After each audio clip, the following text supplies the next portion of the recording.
The phone slipped from my hand, clattering against the hardwood floor with a crack that echoed like a gunshot in the silent house.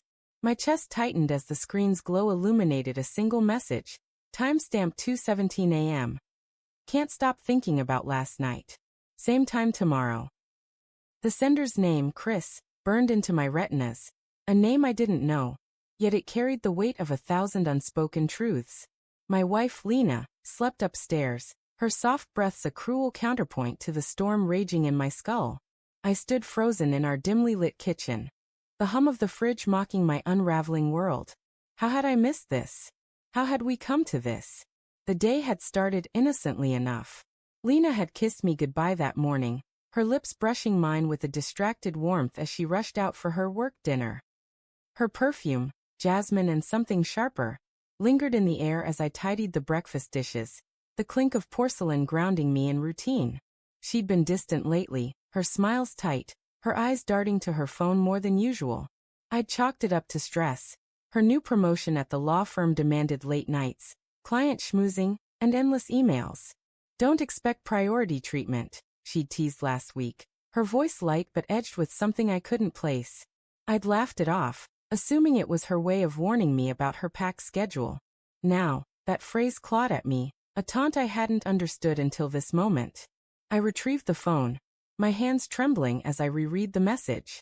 My thumb hovered over the screen, torn between scrolling for more and smashing the device to pieces. The house felt too big, its shadows too deep, as if the walls themselves were holding secrets. I climbed the stairs, each creak underfoot amplifying the dread pooling in my gut. Lena's phone lay on her nightstand, its lock screen a photo of us at last year's anniversary. Her head on my shoulder, my grin wide and clueless. I typed in her passcode, our wedding date, and the screen unlocked with a soft click. My heart pounded as I opened her messages, the blue light casting harsh shadows across my face. There were dozens of texts from Chris. Some were mundane. Lunch at 1. But others were daggers. Miss you already. Last night was everything. My stomach churned as I scrolled, each word a fresh wound. A photo loaded slowly. Lena, laughing in a dimly lit bar, her hand on a man's arm.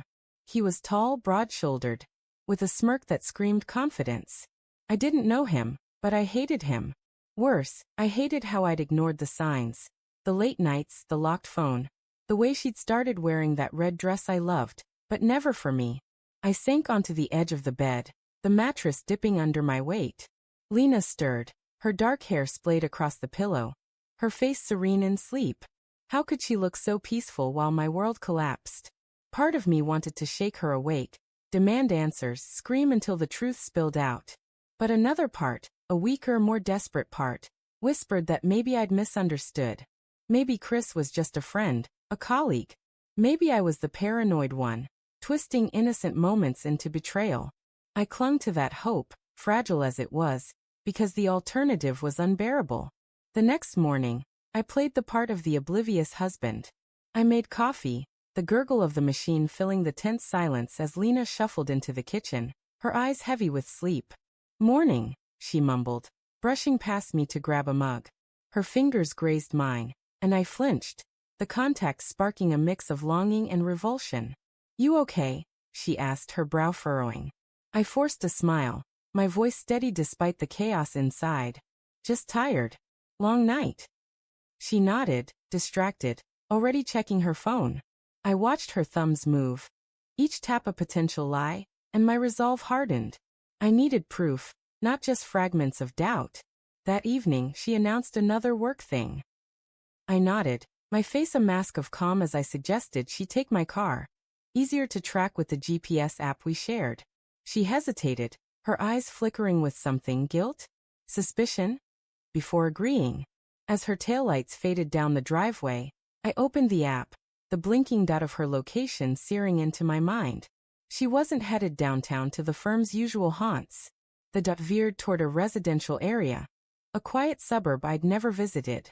My pulse raced as I grabbed my keys, the cold metal biting into my palm.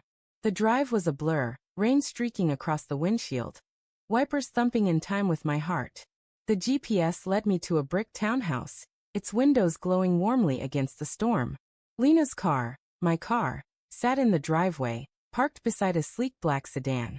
I cut the engine and sat there, rain hammering the roof, my breath fogging the glass.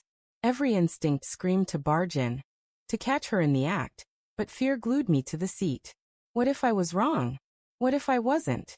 I don't know how long I sat there before the front door opened. Lena stepped out, her laughter cutting through the rain as she leaned into a man, Chris, I assumed, his arms slung casually around her waist. They paused under the porch light, her face tilted up to his, and then they kissed.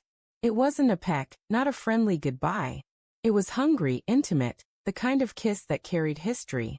My vision blurred. Not from the rain, but from the tears I hadn't realized were falling. I gripped the steering wheel, knuckles white, as the world tilted. Back home I waited. The house was too quiet, the ticking clock a cruel reminder of time slipping away. When Lena walked in, her hair damp and her cheeks flushed, I was sitting at the kitchen table, her phone in my hand. She froze, her smile faltering. "What's wrong?" she asked, her voice too high, too brittle. "Who's Chris?" I said, my words sharp enough to cut. Her face crumpled, but only for a moment before she straightened, defiance flashing in her eyes. "He's a colleague," she said, but the lie was flimsy, unraveling under my stare. I held up her phone, the damning message still glowing on the screen. She opened her mouth, then closed it, her shoulders sagging. "It wasn't supposed to happen," she whispered, tears welling. "It was just, I don't know, a mistake. I still love you." Her words were a lifeline, but they felt hollow. I wanted to believe her, to rewind to when her love was my anchor. But the truth was a blade, and it had already cut too deep. "A mistake?" I echoed, my voice rising. "You've been lying for months. You prioritized him." She flinched, and in that moment, I saw the woman I'd married, flawed, human, caught in her own web of choices. But I also saw the stranger she'd become, someone who'd chosen to fracture us. "I'm sorry," she sobbed, reaching for me. But I stepped back, the space between us a chasm. The next morning, I packed a bag. Not because I wanted to leave, but because staying felt like surrendering. As I zipped it shut, Lena stood in the doorway, her face a map of regret.